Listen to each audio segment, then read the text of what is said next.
কোনো fun activities করার জন্য কোনো জায়গা যদি খোঁজা হয়ে থাকে তাহলে আমি বলবো ঢাকাতে এটাই একমাত্র এমন একটা জায়গা যেখানে অনেক ধরনের অ্যাক্টিভিটিস আছে, লাইক গো কার্ট, এটিভি, বাগি। এখানে রেসিং এর স্ল্যাবগুলো যদিও অনেক অল্প সময়ের হয়, কিন্তু যদি ফ্রেন্ড আর কাজিনদের সাথে আসা যায় তাহলে অনেক মজা হয়। চলুন তাহলে শুরু করি আপনাদের সাথে আমার আজকের এই স্পেশাল ব্লগটা। হ্যালো, আসসালামু আলাইকুম everyone, welcome to my new blog তুমি আর আমি। অ্যাকচুয়ালি অনেকদিন ধরে আমাদের প্ল্যান ছিল যে আমরা গো কার্ট করতে যাব, বাট আমরা কোনো সময় মিলাতে পারছিলাম না। আমাদের কোনো দিন এই কাজ ও কাজ পড়ে যাচ্ছিল, কিন্তু ফাইনালি আমরা একটা ডেট ফিক্স করি আর আমরা ওই ফিক্স ডেটে আজকে আমরা গো কার্ট করতে বের হয়ে যাই। আর এটা লোকেশনটা হচ্ছে 100 ফিটের শেফ টেবিলের ঠিক সাথেই। ফাইনালি আমরা পৌঁছে যাই গো কার্ট করার জন্য, আর আমরা অনেক এক্সাইটেড ছিলাম সবাই। এখানে আমরা সবাই একটু স্ন্যাপ নিচ্ছিলাম আর একটু ভিডিও করছিলাম, আর আমরা অনেক এক্সাইটেড ছিলাম যে আমরা আজকে গো কার্ট করবো। আর এখান থেকে আমরা নিয়মগুলো জেনে নিচ্ছিলাম, আমরা কোন স্ল্যাবটা নিব সেটাকে চুজ করছিলাম। আর আমরা এখানে মেল করে ওদেরকে এখানে গো কার্ট করার জন্য যা যা নিয়ম সবকিছু ফিল আপ করে আমরা মেনলি চলে যাই এখন গো কার্ট করার জন্য।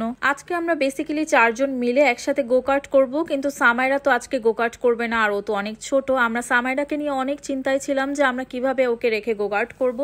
সামাইরা একমাত্র এমন একটা বাচ্চা, এত ভালো একটা বাচ্চা যে ও আমাদেরকে অনেক এনকারেজ করছিল যে তোমরা সুন্দর মতো গিয়ে গো কার্ট করো, আমাকে নিয়ে চিন্তা করো না। ও বরঞ্চ উল্টা আমাদেরকে বারবার বলছিল যে তোমরা খুব সুন্দর করে গো কার্ট করো, আমি তোমাদের সবাইকে ভিডিও করে দিব। মানে নর্মালি কোনো বাচ্চারা আসলে এভাবে করে এনকারেজ করে না, কারণ ওরা চায় ওরা অ্যাক্টিভিটিস গুলা করবে, ওরা ফান করবে, ওরা মজা করবে। বাট আমার সামাইরা একদমই অন্যরকম। ও 8-10টা বাচ্চার মতন এরকম না, ও বরঞ্চ যে জিনিসটা না করতে পারবে, ও আমরা যাতে না করি সেটা ও একদমই চায় না। ও চায় যাতে আমরা সবাই মিলে ওই মজাটা করি, ও বরঞ্চ আমাদের মজা দেখে এনজয় করে। তো আমরা এখন স্ন্যাপ ট্যাপ নিয়ে গোকার্ট করার জন্য যাচ্ছিলাম। গোকার্টটা করার জন্য বেসিক্যালি এদিক থেকেই যেতে হবে। আমরা অনেক চিন্তা করছিলাম যে সামাইরাকে একা রেখে যাওয়াটা কি ঠিক হবে কিনা, যেহেতু ছোট বাচ্চা। তারপরে আমরা চিন্তা করলাম যে এখান থেকে কি ও দেখতে পারবে কিনা আমাদেরকে, নাকি ওকে আমরা এখানে দাঁড়া করিয়ে রেখে যাব।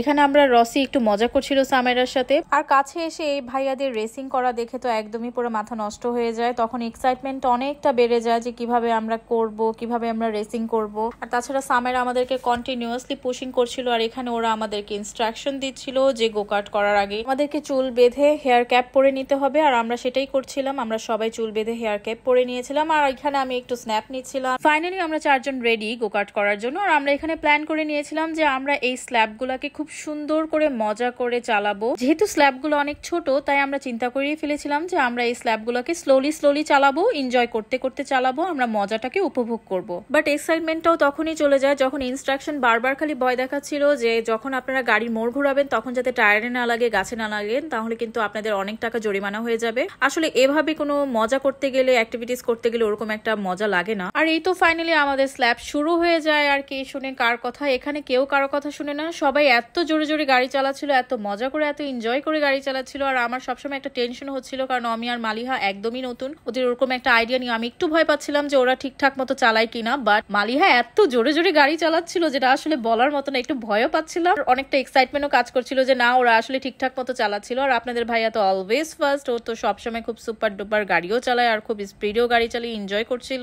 অ্যাকচুয়ালি আমরা সবাই এখানে এনজয় করছিলাম, আর আমি যেহেতু বড়, আমি ওদের সবাইকে দেখছিলাম আর আমি সবার পিছনেই ছিলাম। আর আমি শুরুতে যেভাবে বলা হয়েছিল যে আমরা আস্তে আস্তে স্লোলি গাড়ি চালিয়ে জিনিসটাকে এনজয় করবো, আমি আসলে ওইটাই উপভোগ করছিলাম। আমি আসলে আস্তে আস্তে গাড়ি চালিয়ে সুন্দরভাবে জিনিসটাকে উপভোগ করেছি। তবে গোকার্টে এই 3টা স্ল্যাব খুবই ছোট, এই 3টা স্ল্যাবে আসলে মজা লাগে না। পরে আমরা ওখান থেকে চলে আসি স্বাধীন আড্ডা রেস্টুরেন্টটা, আর এটা হচ্ছে 300 ফিটে অবস্থিত। আর এই রেস্টুরেন্টটা খুবই সুন্দর। আর আমরা তো গোকার্ট করে খুবই হাংরি ছিলাম, যদিও পাশে শেফ টেবিল ছিল, আর সেদিন অফ ডে হওয়াতে ওই দিন খুবই রাশ ছিল। তো আমরা চাচ্ছিলাম যে একটু নিরালা কোনো পরিবেশে একটু খাওয়া দাওয়া করি, যার জন্যই আসলে আমাদের এই প্লেসটাকে ঠিক করা। আর এখানে এসে সবকিছু আসলে খুবই ভালো লাগছিল, একটা সুন্দর একটা বিকেল ছিল। আর তাছাড়া মানুষজন বলতে গেলে আমরা ছাড়া ওরকম কেউই ছিল না, আমরাই ফার্স্ট ক্লায়েন্ট ছিলাম ওদের, কারণ বিকেল আমরা এসেছিলাম একদম বিকেলের শুরুতে। আর কাস্টমার সাধারণত আসা শুরু করে সন্ধ্যা থেকে। আর সবচেয়ে বড় কথা, এখানে কিন্তু বাচ্চাদের খেলারও একটা অ্যাক্টিভিটিস আছে, যেখানে সামাইরা খেলছিল, একটু মজা করছিল। আমরা এখান থেকে হাঁসের মাংস অর্ডার করে দিই, আর তার সাথে ছিল রুমালি রুটি। আর এখানে ওরা একদম অর্ডারটা পাওয়ার সাথে সাথেই ওরা